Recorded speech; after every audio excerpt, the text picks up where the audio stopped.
Hey, thank you for checking out Mech Solutions. Today's video, we are going to be unboxing, building, testing the Ender 7. We are going to put the 250 millimeter per second speed up against 3 other printers in our Print Olympics. Come check it out.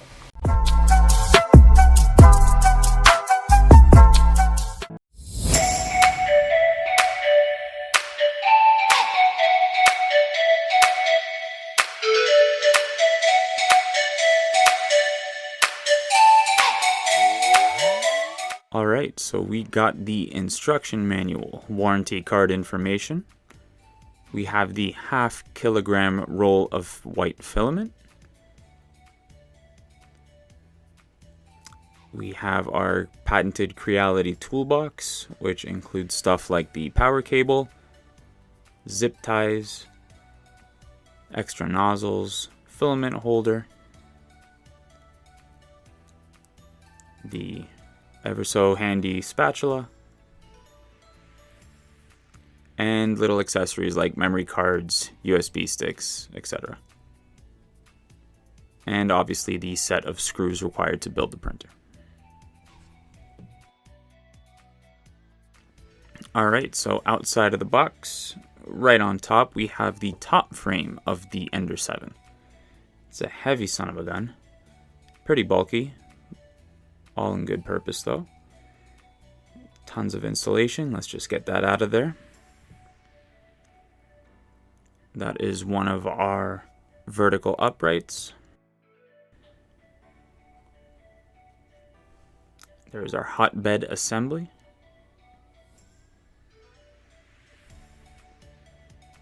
And this looks like the cover for the wire management and the screw management actually. Gives it a nice clean look. There is our Z-axis assembly.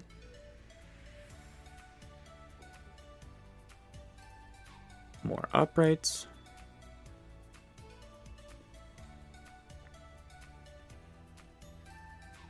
The other half of the filament holder.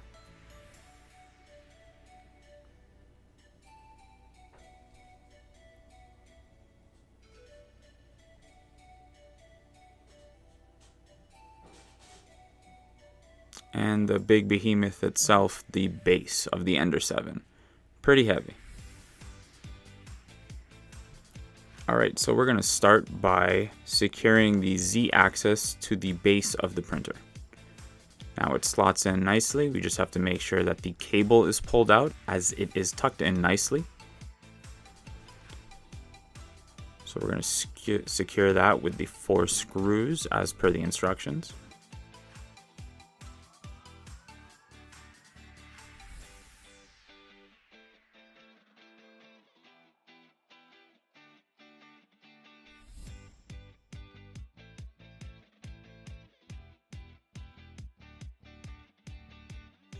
Next, we're going to install the 2 vertical uprights. These are installed the exact same way as the Z-axis. So there are 4 screws that are secured into the base on either upright. Keep in mind it is clearly marked which one is top and bottom. So you got to make sure you get that right.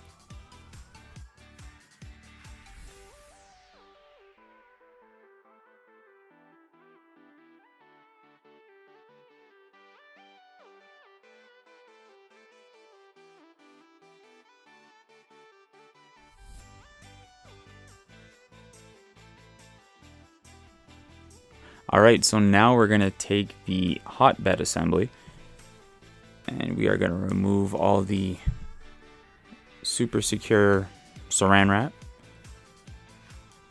Be careful as there are sensitive wires throughout the entire assembly. Don't forget there is a plastic seal on top of the glass as well.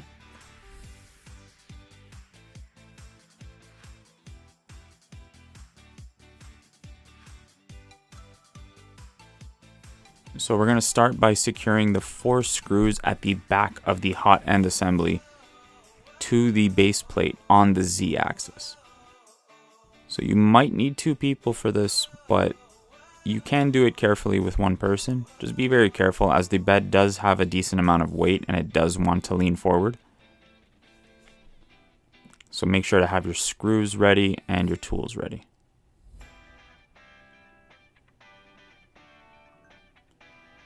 Just take note of which screws exactly are needed as per the instruction manual.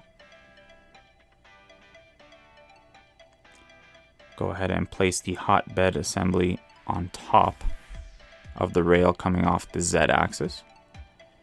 And you can go ahead and hand tighten them just to secure it in place, followed by tightening them more afterwards.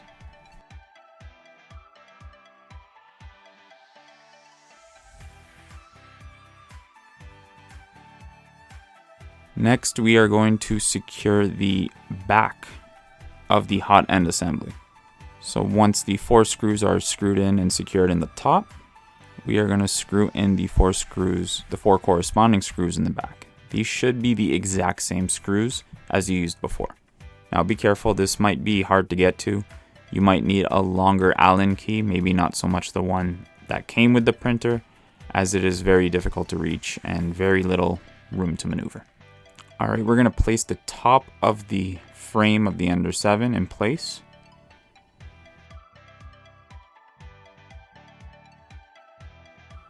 Now just take note of what is the front and the back. You should see the motors at the back.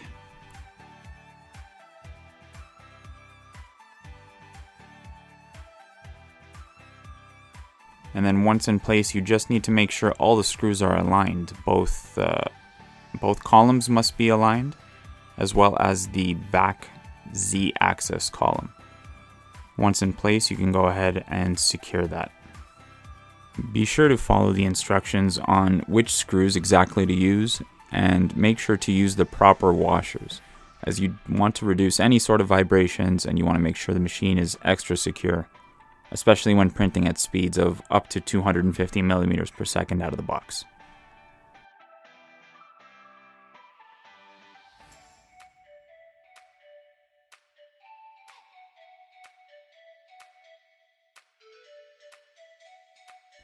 Now that the back pillar is in place, you want to make sure that the 2 side pillars are aligned, and then you will be able to secure those with the same 4 screws as you did in the bottom.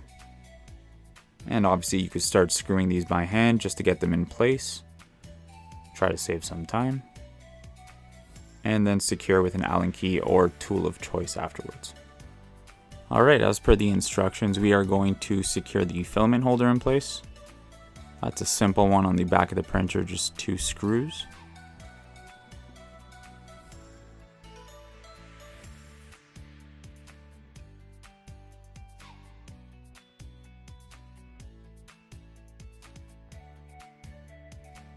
Okay, so we are going to grab the back cover. So this cover, its purpose is to hide all the screws and prevent any openings in the back of the hotbed. So once all your screws are in place, this cover simply snaps into place just to hide everything. It's really more for us aesthetic, but all in all, it does a good job of keeping the printer looking good. Be wary of the orientation of this clip, as it is a little tricky to get in place. There is a specific front and back, and you don't want to break any of the clips, because if we were to lose the clip, then it won't stay in place while printing.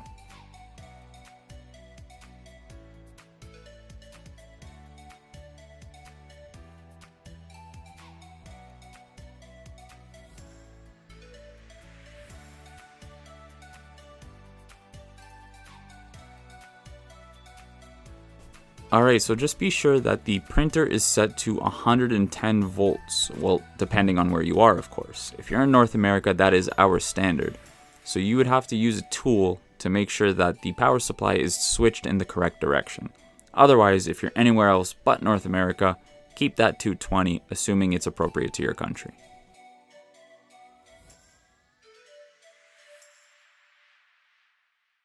Alright, so to ensure everything is fair and all settings are equal, we are using Mech Solutions PLA Pro. This is available right now at www.mechestore.com.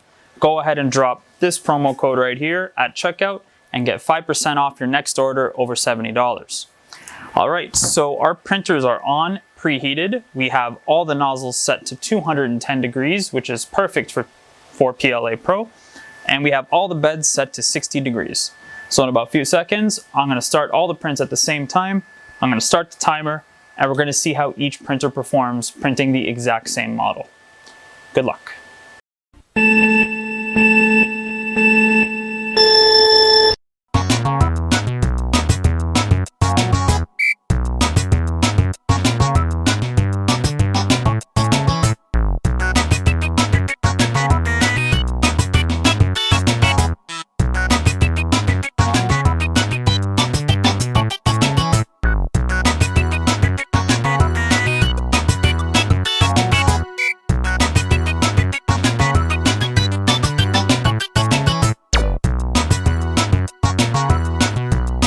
All right, the Print Olympics is now complete. Let's check out the results.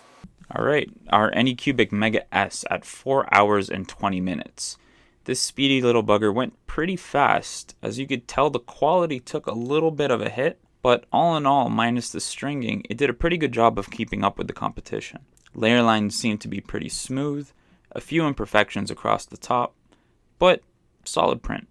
In third place, it's our Ender 3 Pro. After a couple of fails, we finally got this off the ground. As you could see, the brim had a few issues adhering to the bed, a little bit of curling, a little bit of peeling. But all in all, it managed to recover quite nicely. Layer lines are much smoother than the Anycubic Mega S. Finishing details and just minor details in the face of the character are quite detailed actually. Pretty good overall. I would say it was a solid competitor. I think it would have done better if it was able to stick the first time around. But decent attempt for a third place finisher. Alright, in second place we have the CR6 SE. This auto leveling printer finished quite well actually. Once again, we're seeing a little bit of adhesion issues with the brim. That could have happened when we pulled the model off the printer. But all in all, layer lines seem to be good. There's a little bit of a seam at the back, but I think that applies to all printouts. Quality seems to be pretty good. Alright, and the beast itself, the Ender 7, printing at 250 millimeters per second. All in all, this print had a really high success rate. It had great bed adhesion. It had very minimal layer lines. The seam is nearly invisible across the back. And on top of it all, printing at 1 hour and 54 minutes. I would say, I think this thing lived up to the hype. Alright, so that's it. Looks like the Ender 7 lived up to its hype, printing under 2 hours versus 3+ hours for the competition. Looks like it is a beast of a printer. Check it out soon at mechestore.com. Thanks for watching.